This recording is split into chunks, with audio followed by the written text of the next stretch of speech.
In a world increasingly connected by wireless technologies, concerns about the safety of electromagnetic radiation from devices like cell phones and Wi-Fi routers have sparked significant public debate. This radiation operates within the radiofrequency (RF) portion of the electromagnetic spectrum, specifically between 2 and 5 GHz, placing it in the category of non-ionizing radiation. While the conversation surrounding potential health risks continues to attract attention, scientific evidence consistently points to the conclusion that such radiation poses no significant danger to human health.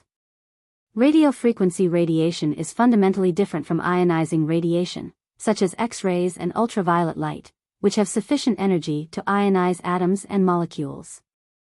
Ionization, the process by which electrons are removed from atoms, can lead to DNA damage, increasing the risk of cancer. Non-ionizing radiation, on the other hand, does not have enough energy to cause such damage. Instead, it interacts with matter in ways that are generally limited to producing heat. The energy levels of non-ionizing radiation are not sufficient to break chemical bonds or directly alter DNA structure, a fact that has been repeatedly confirmed by extensive research. The introduction of cell phones in the 1980s marked the beginning of widespread exposure to man-made radiofrequency radiation. Over the decades, the global use of mobile phones has grown exponentially, with billions of people now relying on these devices daily. Similarly, Wi-Fi networks have become ubiquitous, forming the backbone of modern connectivity. Despite this massive increase in exposure, the incidence of brain tumors has remained remarkably stable, with no statistically significant uptick linked to the rise in wireless technology use. Data collected by leading cancer research organizations have shown no correlation between the adoption of cell phones and an increase in gliomas or other brain tumors. Critics of wireless technology often raise the possibility of a latency period between exposure to radiation and the development of cancer. It is true that for ionizing radiation, there is often a delay of several years or even decades before the emergence of malignancies. However, even under this framework, if non-ionizing radiation posed a carcinogenic risk, early cases should have already appeared in the decades since cell phones became commonplace. With over 20 years of widespread mobile phone use, no credible study has identified an increased risk of brain tumors or any other type of cancer attributable to non-ionizing radiation. One of the primary challenges in assessing the long-term effects of non-ionizing radiation is the absence of a biologically plausible mechanism for harm. While ionizing radiation is known to directly damage DNA through ionization, non-ionizing radiation lacks the energy to cause such effects. The primary interaction of non-ionizing radiation with biological tissue is the generation of heat. This principle underlies the function of microwave ovens, where high-powered electromagnetic waves cause water molecules to vibrate, producing heat. However, the power levels of cell phones and Wi-Fi devices are orders of magnitude lower than those of microwave ovens, insufficient to cause any measurable heating of human tissues. Some proponents of the idea that wireless technologies pose health risks have suggested that low levels of non-ionizing radiation might have subtler, as yet undiscovered effects. These hypotheses often rely on laboratory studies involving exposure levels far beyond those experienced in everyday life. Such studies frequently fail to replicate under real-world conditions, and their findings are not supported by large-scale epidemiological research.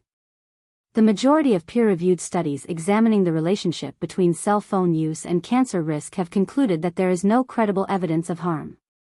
Epidemiological studies provide an essential lens for understanding potential health risks associated with environmental exposures. These studies often involve tracking large groups of people over extended periods to identify patterns or associations. For example, research examining populations with significant exposure to ionizing radiation has documented clear increases in cancer risk, even at relatively low doses. In contrast, studies of populations exposed to non-ionizing radiation, including frequent cell phone users, have consistently failed to find evidence of increased cancer incidence. Another important consideration is the historical context of human exposure to electromagnetic radiation.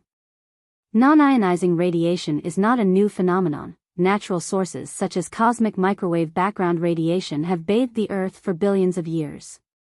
In addition, radio and television broadcasts, which also operate within the radiofrequency spectrum, have been ubiquitous for over a century. If non-ionizing radiation posed a significant health risk, it is likely that its effects would have been detected long before the advent of wireless communication technologies.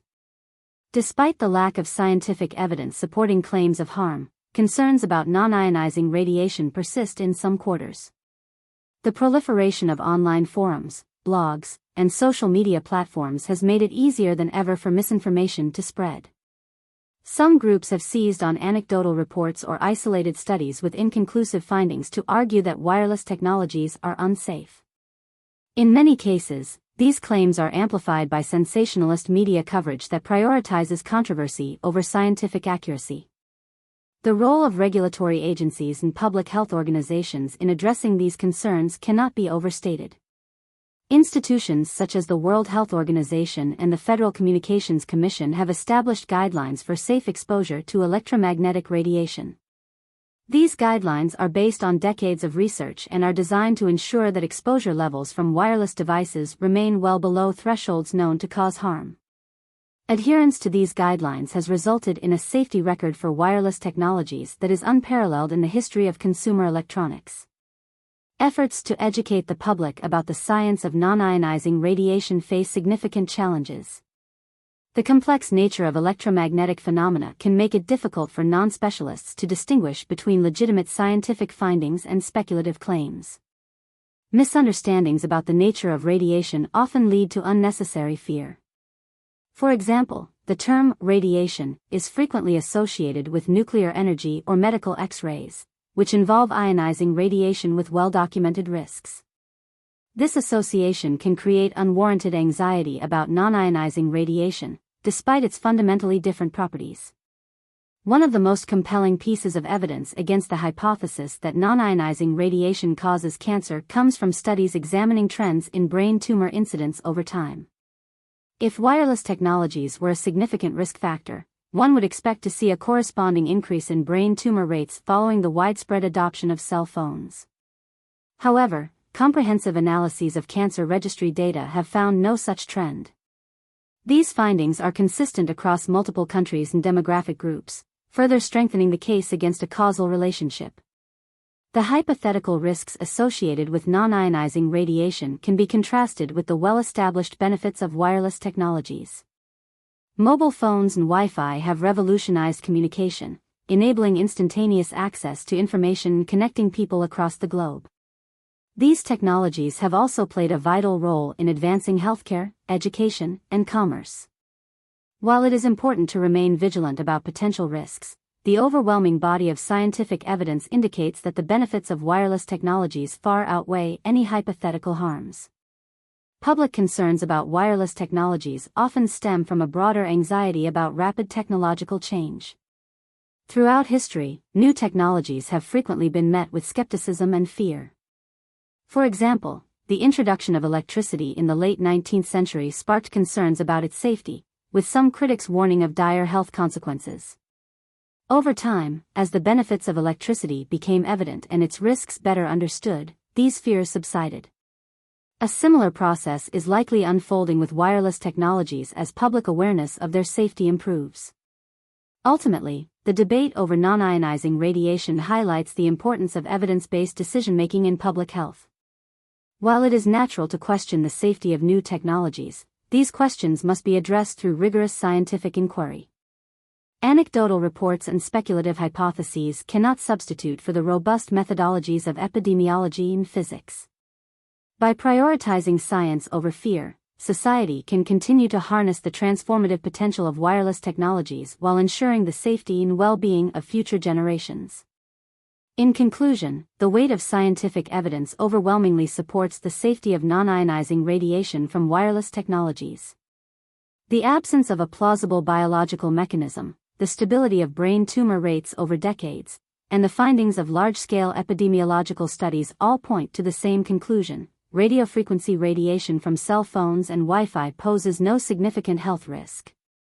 As technology continues to evolve, fostering public understanding of the science behind these advancements will be essential for dispelling myths and building trust. Only by embracing an evidence-based approach can society fully realize the benefits of wireless connectivity without succumbing to unwarranted fears. And there you have it, a deep dive into the science, myths, and realities of non-ionizing radiation. The evidence is clear. While technology continues to evolve, the overwhelming consensus from decades of research is that wireless devices like cell phones and Wi-Fi are safe when used within regulatory guidelines. If you found this video informative, don't forget to give it a thumbs up, share your thoughts in the comments below, and hit that subscribe button for more science-backed content. Thanks for watching, and I'll see you in the next video.